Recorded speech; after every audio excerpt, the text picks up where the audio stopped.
दिल्ली के जंतर मंतर पर छात्रों पर हुए कथित लाठीचार्ज के विरोध में आज वसई में विभिन्न राजनीतिक दलों के पदाधिकारी, कार्यकर्ता और नागरिक ने जोरदार विरोध मार्च निकाला। यह मार्च मानिकपुर से शुरू होकर वसई बस डिपो तक निकाला गया। प्रदर्शन के दौरान आंदोलनकारियों ने दिल्ली पुलिस हाय हाय और विद्यार्थियों पर अत्याचार बंद करो जैसे नारे लगाए। प्रदर्शन में बहुजन विकास आघाड़ी के पूर्व विधायक क्षितिज ठाकुर, वसई विरार महानगर पालिका के महापौर अजित पाटिल, पार्टी पदाधिकारी, कार्यकर्ता और बड़ी संख्या में नागरिक शामिल हुए। प्रदर्शनकारियों ने आरोप लगाया कि छात्रों पर कथित बल प्रयोग लोकतांत्रिक मूल्यों के खिलाफ है। उन्होंने मामले की निष्पक्ष जांच कर जिम्मेदार लोगों के खिलाफ कड़ी कार्रवाई की मांग की। वहीं किसी भी अप्रिय स्थिति से निपटने के लिए पूरे मार्च के दौरान पुलिस का कड़ा बंदोबस्त तैनात रहा और विरोध प्रदर्शन शांतिपूर्ण ढंग से संपन्न हुआ। युथच्या दुसऱ्या नसावर तुम्ही बोट ठेवलेला आहे। तुम्ही ना त्यांना रोजगार प्रोव्हाइड करत, तुम्ही त्यांना शिक्षणाच्या चांगल्या संधी उपलब्ध करून देत नाही। शिक्षणाचा संपूर्ण तुम्ही बट्ट्याबोळ केला। तुम्ही या 12 वर्षामध्ये जवळपास 99,000 शाळा बंद केल्या। शाळा बंद करता, इकडे मंदिरं सुरू करताय। अहो, शिक्षणाचा तुम्ही बट्ट्याबोळ करून टाकलाय। तुमचा आणि तुमचे मंत्री 4थी पास, तुमच्या डिग्री बद्दल जेव्हा प्रश्न उपस्थित होतो तर तुम्हाला कोर्टचा सहारा घ्यावा लागतो की तुमची डिग्री लोकांनी बघू नये। म्हणजे किती शर्मेची बाब आहे। मी मतदार आहे तुमचा, मला माहिती पाहिजे माझा आमदार किंवा खासदार किती शिकलेला आहे। तुम्ही ते तुमच्या मतदाराला वंचित ठेवता। म्हणजे तुमचं सरकारमध्ये अनपढ लोक, गवार लोक, अशिक्षित लोक आणि दुसऱ्या पक्षातून ज्यांनी भ्रष्टाचार केलेला आहे, ज्यांना तुम्ही भ्रष्टाचाराखाली गोवलेलं आहे, त्यांच्या विरुद्ध तुम्ही भ्रष्टाचाराचे आरोप केलेले आहेत, पोलीसमध्ये FIR केलेले आहेत, ज्यांच्या नावाने तुम्ही नुसते बोंबाबोंब केलेले भ्रष्टाचार, अशा भ्रष्टाचारी लोकांना तुम्ही बीजेपीच्या लॉन्ड्रीमध्ये टाकून त्यांना स्वच्छ करायची ती मोहीम सुरू केली।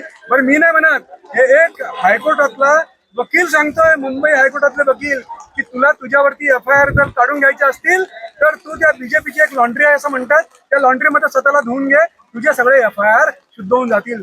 म्हणून म्हणते एक देशातली ज्युडिशियरी म्हणते, म्हणजे या देशातलं काय चाललंय, सगळा सत्यानाश करून टाकलेला आहे। म्हणजे युथला इतक्या बेरहमीने मारतात, इतक्या निर्दयपणे मारतात। अहो, ते तुमच्या आपल्या देशाच्या नागरिक आहेत, त्यांना तुम्ही इतक्या निष्ठुरपणे 23 दिवसापासून ते उपोषणाला बसले। तुम्ही साधं त्यांना पडदे आणून असतात जेव्हा असे उपोषणात चालतात।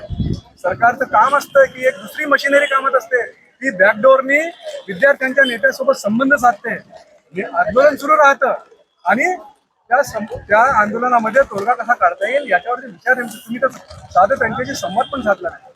मनमोहन सिंगाच्या काळामध्ये तुम्ही वारंवार शिकायचा, जेव्हा अन्ना हजारे आणि टीम बसली होती त्यांना शरबत कोणी पाजलंय, मनमोहन सिंग स्वतः आले होते आणि त्यांची टीम पण होती त्यांच्याशी निगोशिएशन करायला सायमल्टेनियसली।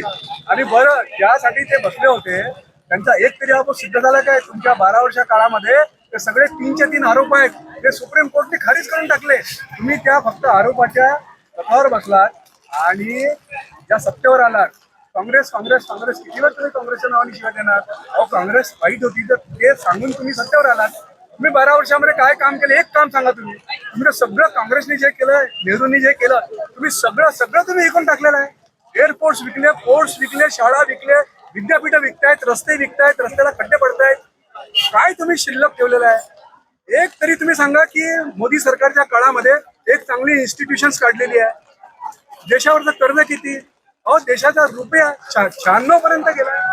तेलाचं काय चाललंय? रस्त्याचं काय चाललंय? इकॉनॉमी कुठे गेली? मॅन्युफॅक्चरिंग सेक्टर पूर्ण संपुष्टात झालेलं आहे। चायनाचं म्हणता तुम्ही, चायना शिवाय तुम्ही जगू शकत नाही आणि इथे चायना तुमच्यावरती डोकं वर काढतोय। तुम्ही चायनाच्या नुसतं चायनाचं नाव काढलं की तुम्हाला तुम्ही घाबरताय। एप्स्टीन फाईल 16 जरी म्हटलं तरी तुम्हाला थरकाप सुटतो, तुम्हाला ताप येतो अंगामध्ये। काय चाललं काय देशामध्ये?